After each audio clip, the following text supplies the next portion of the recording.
A ver, Philip, mientras nosotros discutimos en las calles, hay una pelea, un enfrentamiento también por las simpatías políticas. En el Congreso y la República ocurren cosas que no necesariamente tienen que ver con las amenazas, ¿no?, del expresidente Martín Vizcarra, que insulta a este Congreso que vino después de su ilegal disolución. De hecho, se realizó una sesión en donde una funcionaria de Contraloría General de la República informó que E-Salud contrató a una empresa sin experiencia en el sector salud, en infraestructura hospitalaria, de propiedad de primo de Salvador del Solar, durante la pandemia. De hecho, esta investigación está realizada de forma muy minuciosa por el portal El Foco, por Eloy Marchán y sus compañeros, y el congresista Franco Salinas, el congresista de Acción Popular, justamente nos va a informar sobre el tema, y otros, por supuesto. Bienvenido a PBO, congresista Salinas. ¿Qué tal? Buenos días, gracias por conversar nuevamente. ¿Cuál es la novedad en este caso? ¿Por qué recién el Congreso de la República aborda ese tema que ha sido denunciado hace ya algunos meses? Y dicho sea de paso, una denuncia muy contundente, ¿no?, muy detallada sobre las contrataciones en E-Salud. Sí, bueno, el tema es delicado. Esa información ya estaba circulando, incluso me atrevo a decir desde fines del año pasado, porque realmente el tema es escandaloso. Ahora, lo que hay que decir acá es que había un impedimento legal de contratar hasta el 4º grado de consanguinidad de cuando inició PPK. Cuando inició PPK lo cambian y reducen la valla al 2º grado de consanguinidad, y es ahí cuando empiezan ya las contrataciones de los familiares del señor Salvador del Solar. Yo lamento sinceramente que quienes se jactaban de ser los abanderados de la lucha contra la corrupción, finalmente estemos en esta situación, engañando al país. Y lo peor de todo, es que al día de hoy los medios de comunicación, salvo algunos puntuales, no dicen nada, no informan. Entiendo que Punto Final en algún momento iba a emitir un reportaje y fue censurado el año pasado cuando el señor Vizcarra era presidente. Entonces, hay un doble discurso, hay una doble moral. Lo que le corresponde al Congreso de la República es seguir investigando hasta qué punto ha habido acá corrupción, porque lo que se ve acá es que hay una relación directa con el expresidente Vizcarra y una de las familias, ¿no? Entonces, nosotros vamos a investigar hasta el último día. Se acaba de dar, hace algunas par de semanas máximo, unas facultades investigadoras por el tema de salud, en términos generales por el manejo de la pandemia. Y esto alguien tiene que asumir la responsabilidad, no solo política, sino la responsabilidad penal, ¿no? Ahora, nosotros aquí en el estudio de PBO siempre nos preguntamos, ¿no?, ¿dónde está Salvador del Solar? ¿Dónde está el señor Zamora, Walter Martos, Pilar Macetti? Están bajo tierra, ¿no es cierto? Salvador del Solar puede ser no interpelado, ¿no?, pero sí puede ser llamado al Congreso de la República para responder no solamente por la contratación de su primo, sino también porque la mamá de Salvador del Solar, y según también investigación del Foco, a veces los periodistas hacemos una investigación mucho más efectiva que a veces el Ministerio Público o el propio Congreso, era asesora en las sombras, ¿no? Y tiempo después Salvador del Solar se convierte en jefe del gabinete ministerial. ¿Existe algún plan? ¿Está programado tener la declaración de Salvador del Solar en estos 2 casos al menos? Bueno, definitivamente él tiene que ser citado por las comisiones investigadoras y por la Comisión de Fiscalización del Congreso.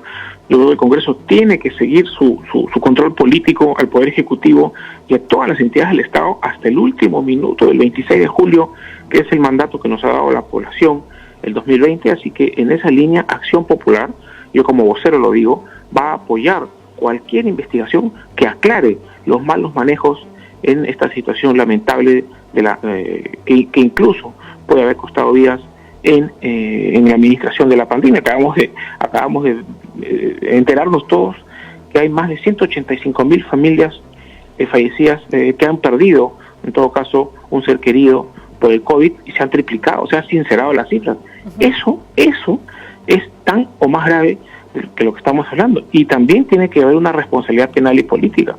La Acción Popular en las próximas horas, probablemente más tarde la próxima semana, está presentando una nueva denuncia constitucional contra el señor Vizcarra, su ministro de Salud, ministra de Economía, porque esto es un manejo perverso, es un manejo vil, subalterno de la información de los fallecidos que no merecemos los peruanos. Con esta información sincerada acabamos de pasar a ser el país en proporción con la mayor cantidad de fallecidos y eso no se puede permitir. Ahora, yo he conversado con el miembro de Open COVID, Patrick Bihar, Ray Burgum también, y ellos han detectado en esta comisión que una de las principales causas para el ocultamiento, para, digamos, no identificar a los fallecidos por COVID-19, fueron las pruebas rápidas, ¿no? Exacto. Y que desde el interior del Ejecutivo, en otras instancias, se presentaron hasta 5 oficios para que se actualicen las cifras y desde las más altas esferas del Ministerio de Salud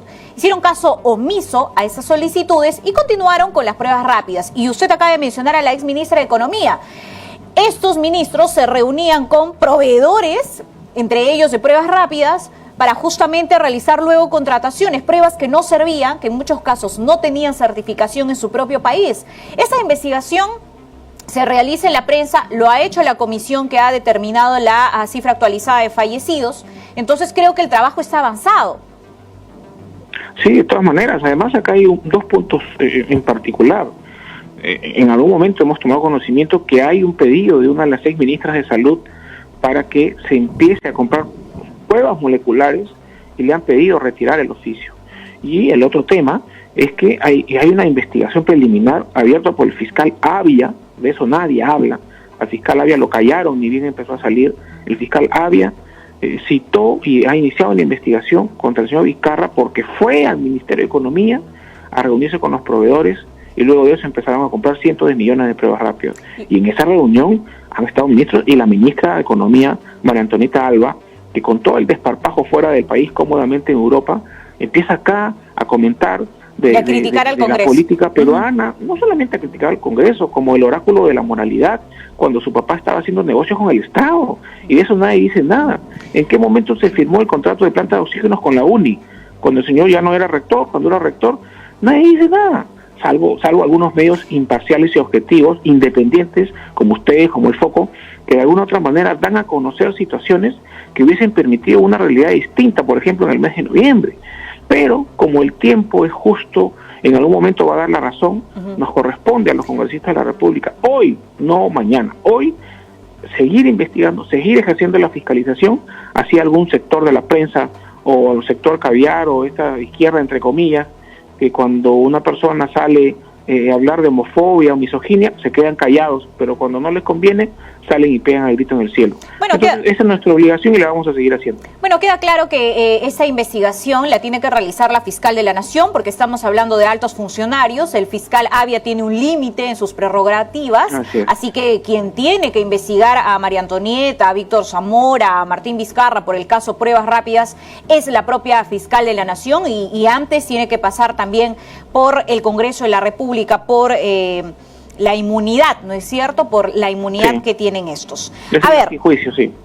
¿En qué proceso está? Porque por una vía el Poder Judicial ha determinado que los privados puedan adquirir vacunas, pero se está corriendo otro proceso en el Congreso de la República. ¿Qué falta? ¿En qué va? Bueno, en el tema de la adquisición de vacunas, yo lamento que el Ejecutivo haya observado sin ningún tipo de sustento técnico, porque lo que el Congreso ha buscado es darle un marco legal a la situación. Es más, la norma, de alguna otra manera, impide que si algún privado consigue vacunas, las comercialice. O sea, no se permite la comercialización de vacunas en esta etapa tan delicada. Lo que se le da al Ejecutivo y a los gobiernos regionales y locales es la posibilidad de tener un marco legal jurídico, nacional, exacto, para que ellos puedan gestionar su compra. Algunos lo lograrán, otros no lo lograrán, empezarán de a pocos. Gobiernos regionales ciertamente han estado ya iniciando las gestiones, por ejemplo, con la vacuna Sputnik, en el laboratorio Gamaleya, que es un laboratorio público ruso, para adquirir vacunas.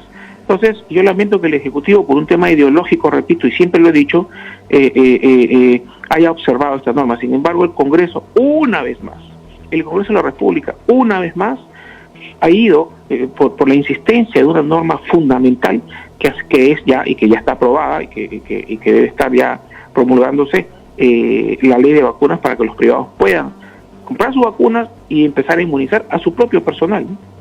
Bueno, el ministro de Salud ha dicho que esa prohibición nunca existió.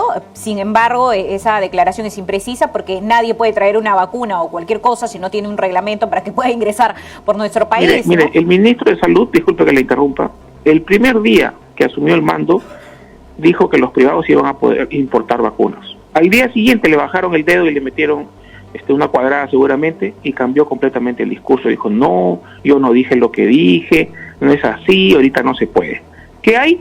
¿Qué cosa habrá? Pues lo que yo supongo, mi suposición, algo muy personal, es que el contrato con Sinopharm prohíbe que el Ejecutivo autorice la compra de vacunas privadas. Entonces, debe ser algo por ahí, porque este negociado con Sinopharm... ¿Y de dónde tiene usted esa información? Porque yo tengo entendido que el contrato con Sinopharm está bajo 7 llaves, está lacrado, de hecho Fiscalía lo ha solicitado, el Tribunal de Transparencia también, el propio Ministerio de Justicia ha exhortado a el propio gabinete, al Ejecutivo a entregar esta información, y luego el Ejecutivo ha emitido una ley que ha salido en El Peruano diciendo, no, ya no podemos publicar esa información para que se aplique de manera retroactiva. ¿De dónde saca usted esa información, congresista?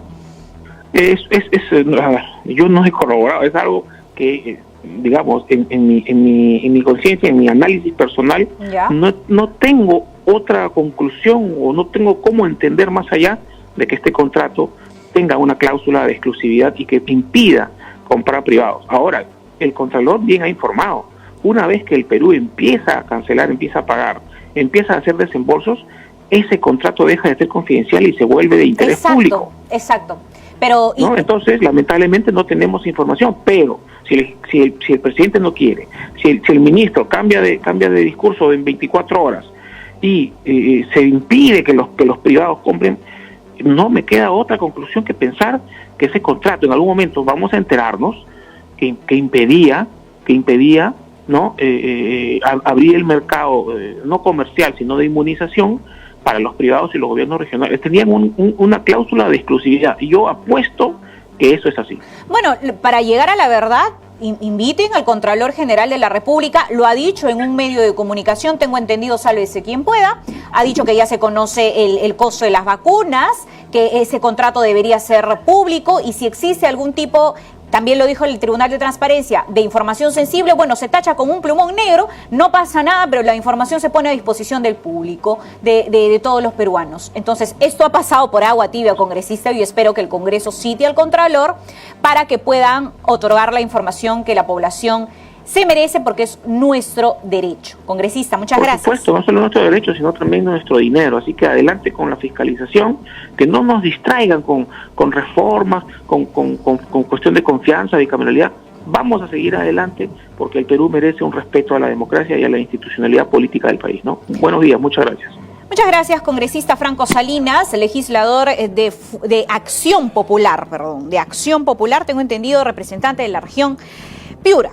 Arranca tu día con el magazine más dinámico del Perú. Noticias, entrevistas, efemérides, política, espectáculos y todos los deportes, las eliminatorias al Mundial, la Liga 1 y la Champions. De lunes a sábado de 6 a 10 de la mañana por Willax Televisión y por TVO Radio 91.9 FM, la radio con fe. Los astros te serán propicios en TVO. Por Facebook, Twitter y YouTube. Suscríbete y activa las notificaciones. A veces es difícil elegir qué mascota tener. Gato. Perro. Gato. Pero para elegir tu lote... Facilote. Obvio. Porque comprar tu lote es facilote. Elige cómo. Ingresa a terreno.pe o llámanos al 616-9009. Centenario.